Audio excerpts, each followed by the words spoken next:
Everyone wants more money, but most of us weren't taught how to create an abundant life. That's where the law of attraction, manifesting success stories show comes in. If you are ready to have more money, create more freedom, and experience more fun, turn the volume up. It's time to learn how to create the prosperity and life you have been dreaming of. Here's your host, Cassie Parks. Hello, and welcome to this episode. I am back with Kimberly for her 11th interview in her Years of Growth series.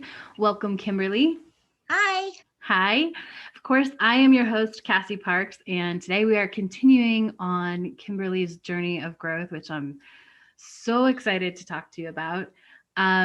What's awesome right now? Well, what's awesome is that the very first interview I had, I was at the beach. Yes. It's been almost a year later, I'm at the beach again, having another interview. That is awesome. I love Yes. it. And we're going to talk next episode about how you're living in your script. But first thing I want to do in this episode is celebrate. What is your manifested total? So I am over $201,000. Yay! And what's awesome about that is that in March, I manifested over $91,000. And so amazing. In the first 3 months of this year is almost $100,000, which is what I manifested my first year in the Enchanted Circle. And now I've done it in 3 months. Yes, that's awesome. Super awesome. So what I'm hearing is you're doing it like 4 times faster. Yes. So magical. It is so magical. How does that feel? Even to say I manifested $91,000 in a month and over $200,000 in a little over a year. Well, I think when I first recognized that, I had my brain kind of went nuts on me. Like, wow, this is a lot of money. What do we do with it? And now it's like I'm owning the fact that I'm a magical manifester. Yes. And I'm trusting more.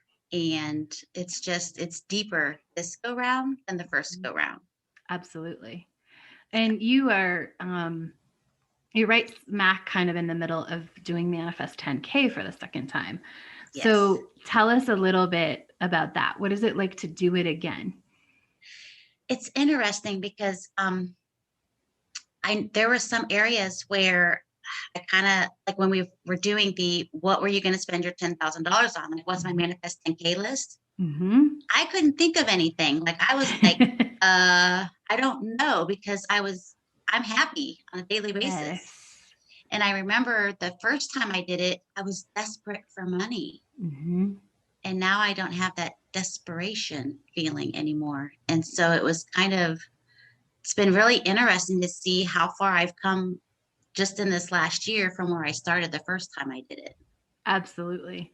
I love that. And it's something we come across a lot. People get to Manifest 10K for the second time, which it is a little bit different, but it's, and it's like, I have no idea what I'm going to spend my $10,000 on, because like you said, people aren't desperate. You've created this life of happiness over this last year, which, by the way, if you are listening, that is where the manifesting takes off. It's no surprise that you've manifested 4 times faster or going through this, that it's happening like that. Because when we get to that place of we feel good, we manifest quicker. But I think the myth about LOA, and I'd love to hear you talk about this, how you felt before you got here, is that you're supposed to force yourself to be happy so that you can manifest.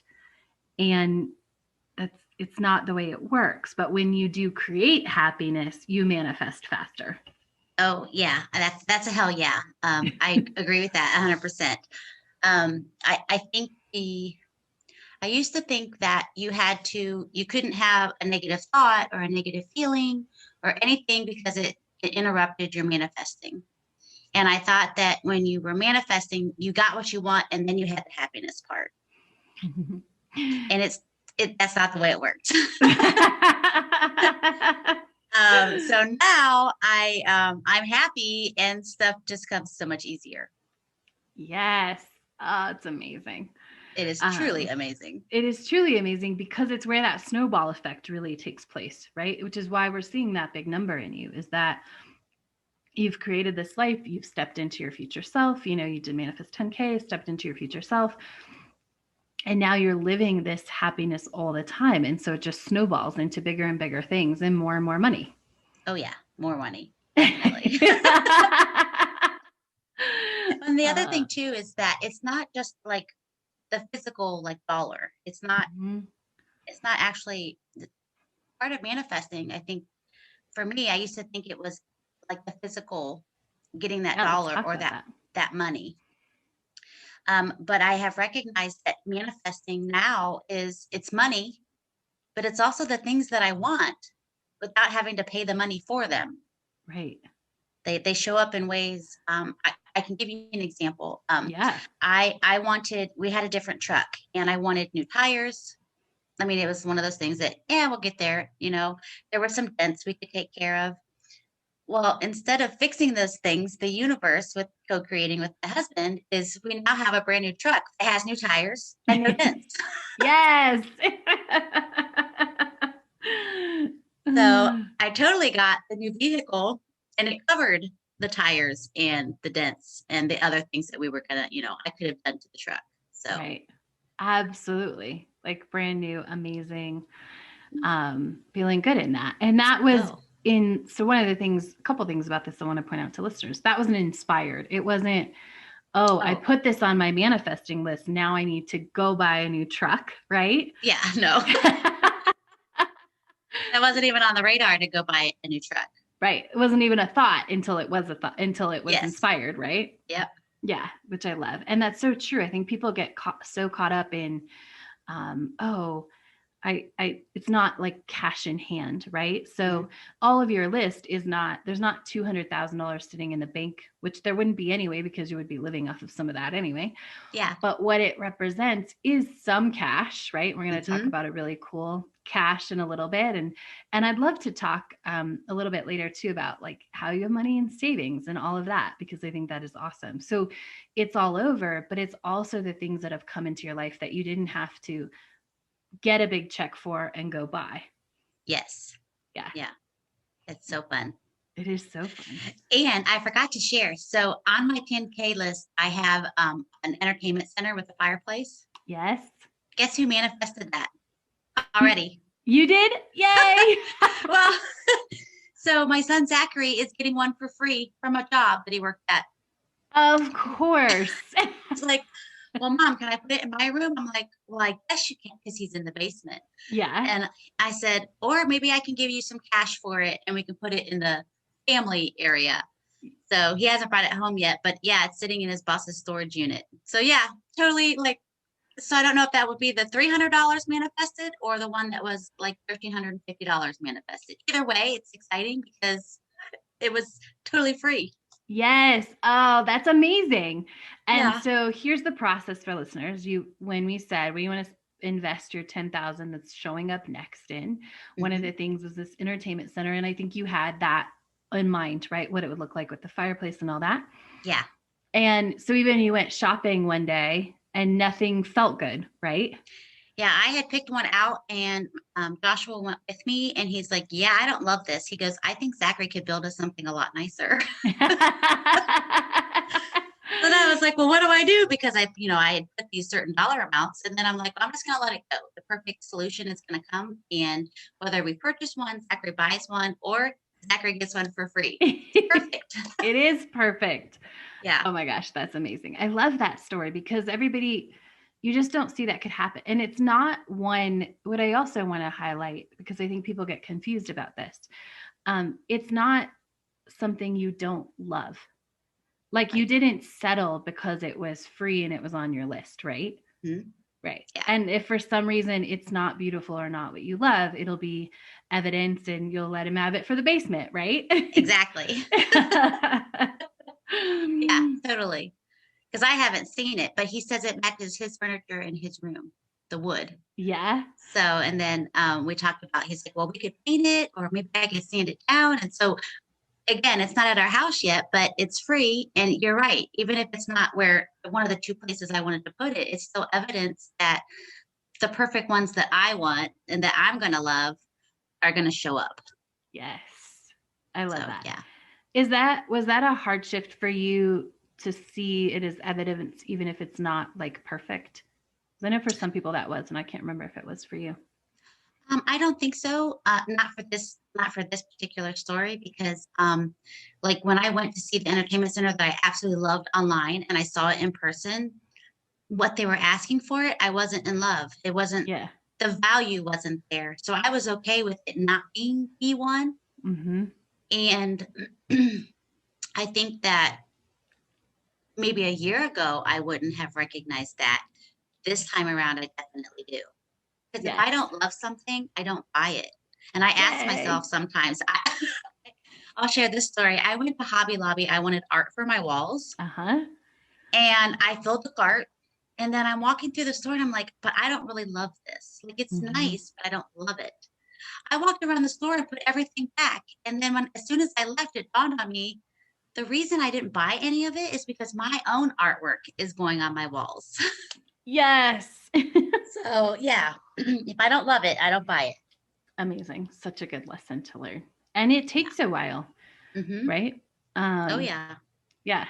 I love that. And so, speaking of not buying it when you love it, talk to us about how your understanding of money has grown and how you're really like more open to seeing and managing it. So, not just manifesting, which is awesome and it's step one, Hmm. is to know we can get more of it, I think. And then we do move into this place where we're willing to play with it and have a relationship with it more.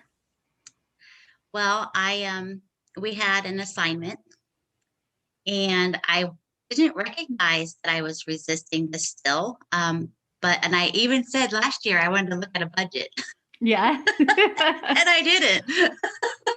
Uh, so this year, I actually was inspired to. I'm looking at what we have coming in and what I want to build and grow, and so I'm working on a budget, but only when it's inspired. Mm-hmm. And I also I wanted to pull my credit report, but I was afraid to because I didn't know what was on it. I haven't seen Yes. it for years. So I went and pulled my credit report, and surprise, surprise, it wasn't that terrible. Of course. It was student loans and medical Mm-hmm. bills, but Yeah. everything else has been taken care of. So I was like, oh. And then I was like, well, I could pay off these medical bills right now. And then I decided that that didn't feel good Mm-hmm. because I had the money, but I decided to keep the money in my savings and add that to my budget and getting those things handled now. That's amazing. And that feels so much better than, because it would have been fun to just pay it off, but then I also am excited about a budget. So it felt more inspired to make monthly payments, knowing it was getting taken care of versus just paying it off in one fell swoop. Absolutely. And always the key, right, is following what feels good. So the whole thing feels good, right? Yes. Yeah. Yeah.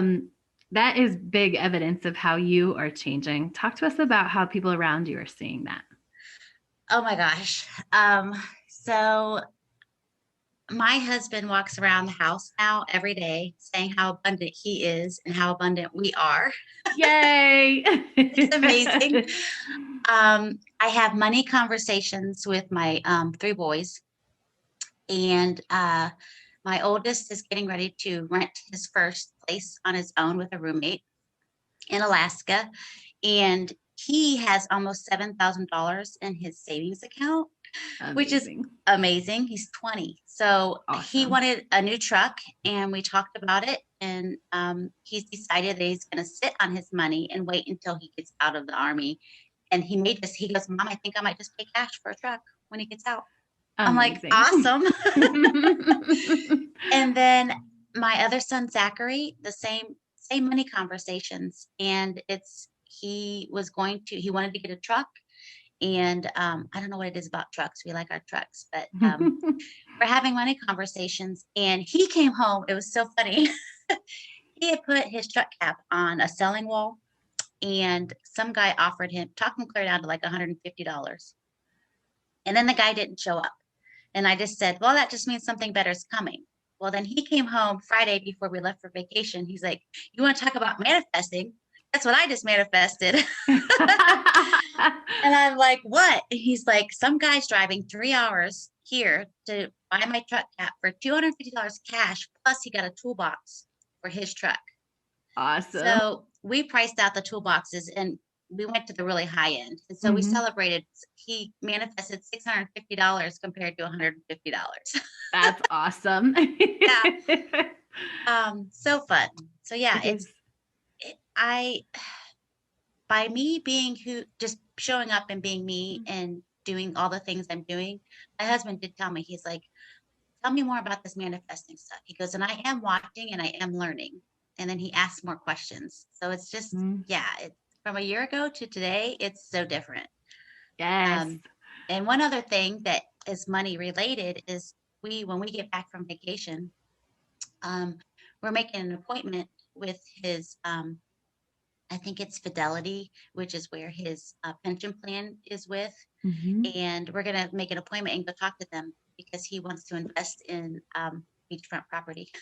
Yay, that's awesome. Yeah. So now we're talking about investing, which is something that, we kind of dreamed about many years ago with doing vision boards and manifesting, and we didn't know what we were doing. And we still don't know what we're doing, but we're inspired. All of what's happening now is inspired versus being forced. Yeah. Tell us the difference.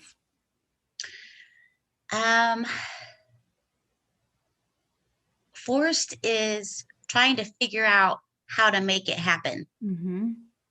Inspired is, you get an email and, that's interesting.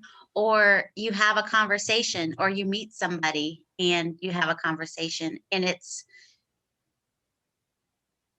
feels different on the inside too. There's no stress. There's no, I wish I could put it into words. It's an inner knowing of, yeah, this is it. Yeah, that's the way to go. Yeah. Yeah. Absolutely. I love that. So tell us a little bit more about, you mentioned vision boards and like we'd put it on a vision board. So talk about the difference between sort of how you used to manifest and maybe creating a vision board to what you do now and have been doing for the last year. I actually came across a vision board from years ago. Yeah. It has this big old house and all these things. And I can remember Joshua and I made a vision board he wanted a German Shepherd, and we wanted boats and jet skis and all the things. And I think the idea was the same back then, but we made them and then we just kind of put them away. We didn't know what else to do with them other than look at them and like, oh yeah, I really want that. Right. But we were trying to figure out back then how to get those things. Well, I got to get a better paying job, or I have to do this, or I have to do that. Now, when I do a vision board, it's more of a, oh, that's coming. I don't know how, but I'm excited to see how it shows up. Yes. So totally different. I love that. And I have this inspired question. We're going to talk a little bit next episode about some cool things that are unfolding in your life. But when you looked at your vision board, could you see the money chaser in you? Because that was your old money story, right? Yeah. Or maybe it was a different story back then. No, I think I've always been a money chaser. Yeah. And then I think I was a little bit of survival mode where I would save money and then something would happen and I'd have just enough. Yeah. So, but no, now when I do vision boards, I'm like, ooh, I can't wait. I don't know how they're going to show up, but it's really super exciting. And I'm not out there trying to figure out how to bring it to me. Yes, absolutely. I let go and leave it up to the universe. Oh, yeah. It's so much more magical and it's so much more easier. And it comes in ways that I couldn't imagine for myself. So absolutely. It's definitely more fun to let the universe figure out how. What if you had to put it into a couple keys of being able to create that and let go and stay out of the how? What are keys to that? Or why can you do it now when you didn't do it then? Some of the keys. Well, I think too, now I step into the person who has what she wants. And I didn't really get that before. I just wanted what I wanted, but I never stepped into being Right. the woman that had those things. Mm-hmm. And that's why I think they always felt so far out of reach. Yeah. Now I'm more of the person who dresses the way that she wants to, in alignment with what's coming. Mm-hmm. And it's really funny because don't get me wrong, $1 million house would be awesome, but I'd be fine with $1 million shack as well. Right. So it's different. I I don't even know how to put that into words. I step into being the person who can receive Mm-hmm. those things versus the person who used to step into chasing to figure out how to get those things. Does that make sense? Absolutely. Okay. And for our listeners, I want to add, there's a difference, I always say, in becoming and wanting. And very often we have a vision board and we don't know how to let go. We haven't learned how to let go or how to trust or how to follow inspired action or even what that is, right? Make this vision board, like you said, and it's like, how do I go get it?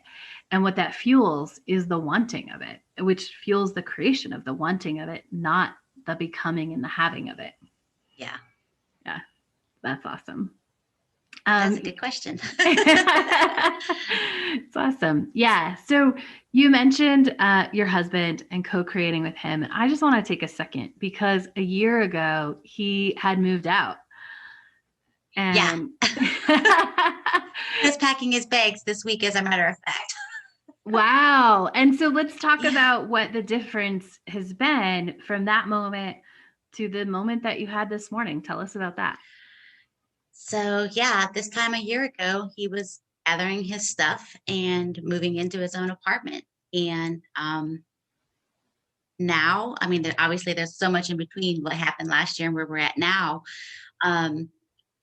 But now he's talking about what he wants to manifest and how abundant we are. And he tells me, like, he's taking flying lessons to get his private pilot's license. Yes. He's stepping into the person that he wants to be. Mm-hmm. And we never even had that conversation of him stepping into being who he wants to be. Right. And there was, don't get me wrong, there were times like I thought my marriage was over. And now my marriage is stronger than it's ever been. And one of the things that we both recognized is that we stay in our own lane. We still talk about things and we let go of the past, meaning we don't talk about it, or we don't, I don't want to say we avoid it because that's not what we're doing. It's a choice. Just, it's a choice. We're choosing not to go. We can't fix that. Right. We can only be present now and move forward. Mm-hmm. And it's really interesting how the more that we step into who we want to be, the more we're coming together and co-creating together. It's awesome. Yeah, so awesome. I'm more in love today than I have. I don't know. It just gets better every day. Yay. That's awesome. That's a great manifestation, and also a great, it's almost to me, like even when I said it's a great manifestation, seems a little, I don't know, like that's not a big enough word in this case, because in this case, manifestation meant you felt your feelings, which we're going to talk about. You did the work and you learned to stay in your own lane and allow that, right? Instead of forcing it. And so it's kind of easy to say, oh, I manifested that. But there was a lot of intention and commitment and work that went into that. Oh yeah. I call it, I had a come to Jesus moment. I thought I was someone who showed up vulnerable and honest, and not that I'm untruthful. I just wasn't honest in what I wanted or what I needed. And I had the mindset, well, I don't need anybody. Well, that falls in, that the people around you feel that. Yeah. She doesn't need me. And again, that there may be some storyline there, but I showed up vulnerable, but for me, it showed up being authentically me. So there was kind of a fine line of being vulnerable and just being me and owning what I wanted and what I needed. Mm-hmm. And I think that was the breakthrough that our relationship needed. So yeah. And it wasn't like it was all my fault. It wasn't that it was all his fault. I think that we each have our own stories, Mm-hmm. and we get to choose which one, we want to tell. And at the end of the day, we both knew that we loved each other. We just didn't know how to be together. Mm-hmm. So yeah, and even looking back now, I'm not even sure. I remember the day that I broke down. It wasn't like I was crying, but I just showed up and shared what I wanted. Mm-hmm. And he looked at me and he goes, well, there's days where I just want to come home. But it was like I opened that door to allow both of us to say how we were feeling, because we hadn't done that in a really long time. Mm-hmm. Excuse me. And so that was the turning point in our marriage. That's And amazing. then a week later, it was totally different. And it just keeps getting better and better every day. Amazing. I love it. So Yeah. cool. That is amazing. What else is amazing is that you manifested over $10,000 in 30 minutes. You want to tell us that story? Yes. So I had calculated money that was coming in, and then I got a letter that morning. It came through an email, and I checked it, and it was an extra $9,940. And then Joshua went and checked the mail, and he got $1,000 of free life insurance. Amazing. Yeah, so I filled it out and I sent it in. So in less than 30 minutes between me going and reading this correspondence and him checking the mail, we had manifested over $10,000. Amazing. Yeah, it was so fun. I was like, and this is all I think on a Tuesday morning. So I was like, that was fun. It is fun. Oh, that's Yes. awesome. I love it. And getting used to and practicing that. And I love that you were like in 30 minutes, you put that, because when we put those, we make the story more fun. You could have said today, but I know you intentionally came to the call. Like I could tell, like you had done the things that I kind of prompt you guys to do along the way, and you did it in a really big way, which is super fun. And you're like $10,000 in 30 minutes. Because we're prepping, we're telling that story. We're opening up more possibilities for that to happen, which is amazing. Oh yeah. I mean, I'm excited to see how much I manifest every day in 30 minutes. Yes. So, and I have to share this too. We ran out to the grocery store this morning, and we were in the parking lot, and there was all these pennies. So I counted them. There were 7, and I picked them all up. I'm going, woohoo, jackpot. Yes. And then I walked out. I was by myself, and there was one more. So I found 8 pennies in the parking lot. And to me, a penny is just as important as a $100 bill or $1 million. Like I celebrate all of it. Yes. And so Josh was like, want me to help you pick them up? I'm like, I got them. I love that he was, I love that he was willing, like, this is important. Yeah. And he's like, hey, there's one over there. There was a shopping cart in the way. I'm like, where's it at? So yeah, he was helping me find 7 pennies in the one spot in the parking lot. So it was just so fun. And yeah, him totally saying, hey, and celebrating, going woohoo with me. And then he even said, we're so abundant. I'm like, yes, we are. I love it. Yeah. Yay. And this is because we do the highs, or what we consider like those emotions that everybody wants to have or everybody thinks they're supposed to have. And we learn how to feel the lows, the other emotions, which I don't classify them as high and low. They're just all feelings, right. And they're all as important. But I think that's how a lot of people look at them. And so you're recently listening to Jean's interview on temper tantrums. And so you tell us the process of feeling the other side of that feeling of excitement, like what you learned and how you processed through that. So something happened the other day, and I won't share all the details, but it hit me hard. And it was so interesting because I was inspired that morning to listen to a podcast, mm-hmm. and I chose Jean's podcast because I could have chosen any, but it was that one that I decided to listen to.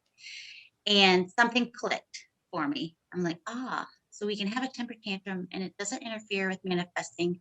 What it does is it allows that feeling to move through my body a lot faster. Mm-hmm. Well, then the universe delivered a way for me to practice what I just learned that morning. And I've been learning it, so it wasn't like it was completely new. Mm-hmm. And I remember that day, Joshua had just gotten home, and I finally had reached that point where I just broke down. I was crying. I get it. He wanted to comfort me and calm me down. But for the first time, I actually looked at him and I said, I need to feel my fucking feelings. Just let me feel them right now. He's like, okay. And so he did. And I cried. I ranted, said what I was angry about, why I was upset.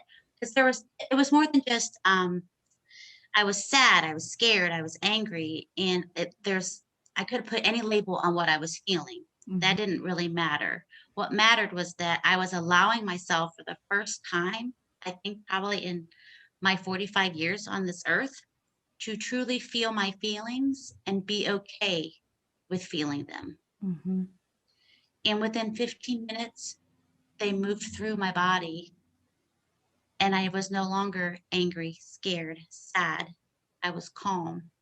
And then a solution arrived.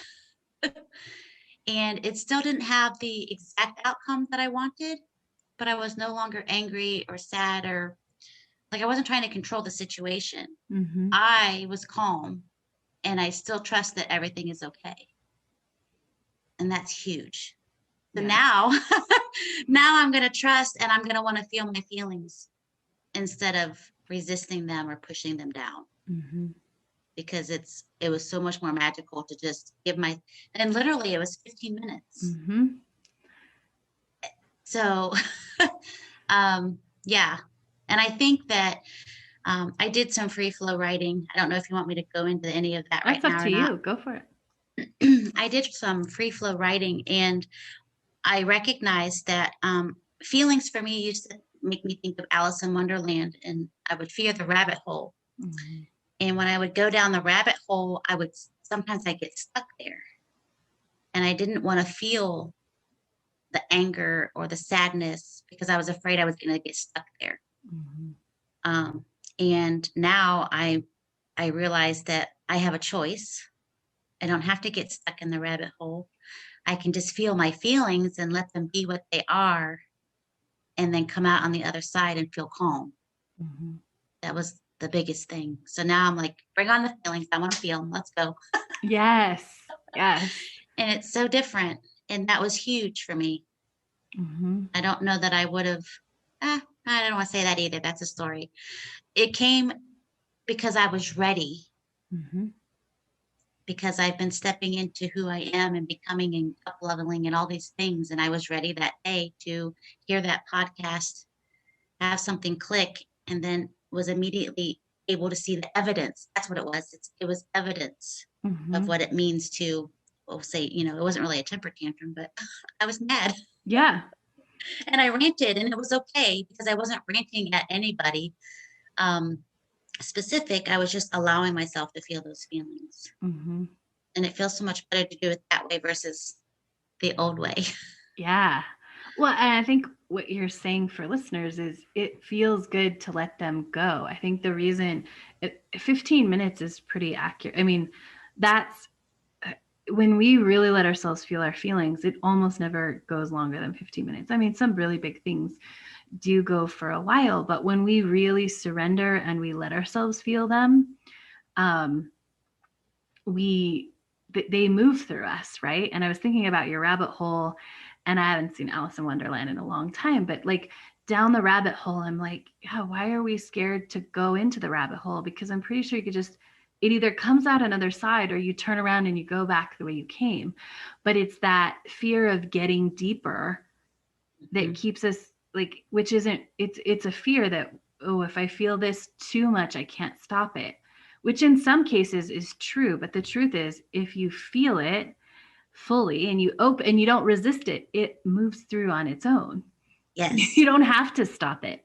Yeah, exactly. Yeah. And I think the stopping it is the controlling part. Mm-hmm. There's a control factor there. Yeah, absolutely. So yeah, letting go is, I get it now more than I ever did. Amazing. Yeah. I love it. Cool. Well, that feels like an amazing place to wrap up for today. We are going to be back with part 2 of this episode, where we're going to talk more about career and unfolding and things like that. So make sure to check us out next week. Thank you, Kimberly, for sharing this moment in your journey with us. My pleasure and my honor. I love these. Me too. Amazing. And we're so happy that you all joined us. Thank you for tuning in, and come back next week. Thank you for joining us on the Law of Attraction Manifesting Success Stories show. To learn how to attract more money into your life, go to your favorite book retailer and order Cassie's book, Manifest $10,000.